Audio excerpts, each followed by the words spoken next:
Hello, welcome back to ladies planet. ഇന്ന് നമ്മൾ ചെയ്യുന്നത് റവ കൊണ്ട് വളരെ ടേസ്റ്റി ആയിട്ട് ചെയ്യാൻ പറ്റുന്ന ഒരു ബ്രേക്ക്ഫാസ്റ്റ് റെസിപ്പിയാണ് കേട്ടോ. ഇത് ഉണ്ടാക്കുകയാണെങ്കിൽ രാവിലെ സെപ്പറേറ്റ് ആയിട്ട് കറിയിടൊന്നും ആവശ്യമില്ല. നല്ല ടേസ്റ്റി ആയിട്ട് ചെയ്യാൻ പറ്റുന്ന ഒരു ബ്രേക്ക്ഫാസ്റ്റാണ്. എല്ലാവർക്കും നല്ലതുപോലെ ഇഷ്ടപ്പെടും കേട്ടോ. നമുക്ക് എങ്ങനെയാണ് ഇത് ഉണ്ടാക്കുന്നതെന്നുള്ളത് നോക്കാം. വീഡിയോയിലേക്ക് കടക്കുന്നതിന് മുൻപായിട്ട് നിങ്ങൾ ഈ കണ്ടുകൊണ്ടിരിക്കുന്ന വീഡിയോയുടെ താഴെ ചുവന്ന കളറിൽ സബ്സ്ക്രൈബ് എന്ന് എഴുതിയിട്ടില്ലേ, അതിൽ ക്ലിക്ക് ചെയ്തിട്ട് ഒന്ന് സബ്സ്ക്രൈബ് ചെയ്യുക. തൊട്ടടുത്തുള്ള ബെല്ലൈക്കൺ ക്ലിക്ക് ചെയ്ത് ഓൾ തന്നെ സെലക്ട് ചെയ്ത് വെക്കാം കേട്ടോ. നമുക്ക് എങ്ങനെയാണ് ഇത് ഉണ്ടാക്കുന്നതെന്നുള്ളത് നോക്കാം.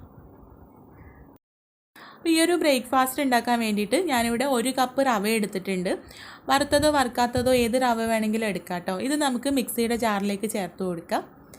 ഇനി ഇതിലേക്ക് ചെറിയൊരു സവാള ചേർത്ത് കൊടുക്കാം. വളരെ ചെറിയതാണ് കേട്ടോ. ഇത് കഷ്ണങ്ങളാക്കിയിട്ട് മിക്സിയുടെ ജാറിലേക്ക് ചേർക്കുകയാണ്. ഇതിലേക്ക് ഒരു പച്ചമുളക് ചേർത്ത് കൊടുക്കാം. എരിവിന് ആവശ്യത്തിന് ചേർക്കാം കേട്ടോ. ഒരു പച്ചമുളകൊക്കെ മതിയാകും. പിന്നെ ഈ വലുപ്പത്തിലുള്ള ഒരു ഇഞ്ചിയുടെ കഷ്ണം കൂടെ ചേർത്ത് കൊടുക്കാം. ഇനി ഇതിലേക്ക് നമ്മൾ ചേർക്കുന്നത് തൈരാണ്. ഞാനിവിടെ 1 ഗ്ലാസ് റവയാണ് കേട്ടോ എടുത്തിട്ടുള്ളത്. ഗ്ലാസ്സിനാണ് അളന്നെടുത്തിട്ടുള്ളത്. അപ്പോൾ ആ ഗ്ലാസിൻ്റെ പകുതി തൈര് എടുത്തിട്ടുണ്ട്. അധികം പുളിയില്ലാത്ത തൈരാണ്.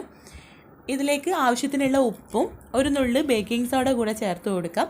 ഇനി ഇത് അരച്ചെടുക്കാൻ ആവശ്യത്തിന് വെള്ളം കൂടെ ചേർത്തിട്ട് നമുക്കിത് നല്ല പോലെ ഒന്ന് അരച്ചെടുക്കാം.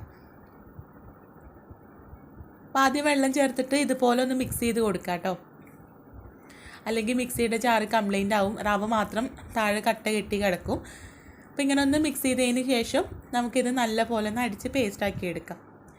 ഇപ്പോൾ നമ്മളിതെല്ലാം കൂടെ നല്ല പോലെ അടിച്ചെടുത്തിട്ടുണ്ട്. നോക്കൂ, നല്ല ബബിൾസൊക്കെ ഉള്ള നല്ല സോഫ്റ്റ് ആയിട്ടുള്ളൊരു മാവിനെ നമുക്ക് കിട്ടിയിട്ടുണ്ട്. ഇനി ഇതൊരു ബൗളിലേക്ക് മാറ്റാം.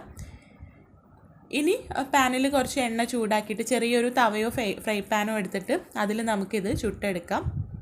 അപ്പോൾ ഇത്ര പണിയുള്ളൂ. അപ്പോൾ ഞാനിവിടെ ഒരു ഫ്രൈ പാൻ വെച്ച് ചൂടാക്കിയിട്ടുണ്ട്. കുറച്ച് കൂടുതൽ വെളിച്ചെണ്ണയാണ് കേട്ടോ ചേർക്കുന്നത്, നല്ലൊരു ടേസ്റ്റിന് വേണ്ടിയിട്ട്. ഇതിലേക്ക് ഓരോ തവി ബാറ്റർ ഒഴിച്ചിട്ട് നമുക്ക് ചുട്ടെടുക്കാം. നമ്മൾ ഓട്ടടയൊക്കെ ഉണ്ടാക്കില്ല, ആ ഒരു രീതിയിലാണ്. പരത്തി കൊടുക്കേണ്ട ആവശ്യമില്ല, കുറച്ചൊരു കട്ടിയിൽ. അപ്പോൾ ഇത് മൂടി വെച്ച് വെരി ലോ ഫ്ലെയിമിൽ 2 സൈഡും നല്ല പോലെ ഒന്ന് മൊരിയിപ്പിച്ചെടുക്കാം. അപ്പോൾ ഇത്രയേ ഉള്ളൂ, നമ്മുടെ ഈ ഒരു ബ്രേക്ക്ഫാസ്റ്റ് ഇവിടെ റെഡി ആയിട്ടുണ്ട്. അപ്പോൾ ഇത് ഉണ്ടാക്കാൻ ഒരുപാട് പണിയൊന്നും എടുക്കണ്ടല്ലോ, എന്നാൽ നല്ല ടേസ്റ്റാണ് കേട്ടോ. ആ ഇഞ്ചിയുടെയും പച്ചമുളകിൻ്റെയും സവാളയുടെ ഒക്കെ നല്ലൊരു ടേസ്റ്റാണ്. അതുകൊണ്ട് തന്നെ സെപ്പറേറ്റ് ആയിട്ട് കറിയുടെ ഒന്നും ആവശ്യമില്ല. ഇനി നിങ്ങൾക്ക് വേണമെങ്കിൽ ഒരു ചട്നി കൂട്ടി കഴിക്കാം. അപ്പോൾ നിങ്ങൾ എന്തായാലും ഒന്ന് ഉണ്ടാക്കി നോക്കണം കേട്ടോ, തീർച്ചയായിട്ടും ഇഷ്ടപ്പെടും. നിങ്ങൾ ട്രൈ ചെയ്ത് നോക്കുന്ന സമയത്ത് ഫീഡ്ബാക്ക് അറിയിക്കാൻ മറക്കരുത്. അതുപോലെ വീഡിയോ ഇഷ്ടമായിട്ടുണ്ടെങ്കിൽ ലൈക്ക് ചെയ്യാനും ഷെയർ ചെയ്യാനും കൂടെ മറക്കരുത് കേട്ടോ. അപ്പോൾ നമുക്ക് അടുത്ത നല്ലൊരു വീഡിയോ ആയിട്ട് കാണാം. താങ്ക്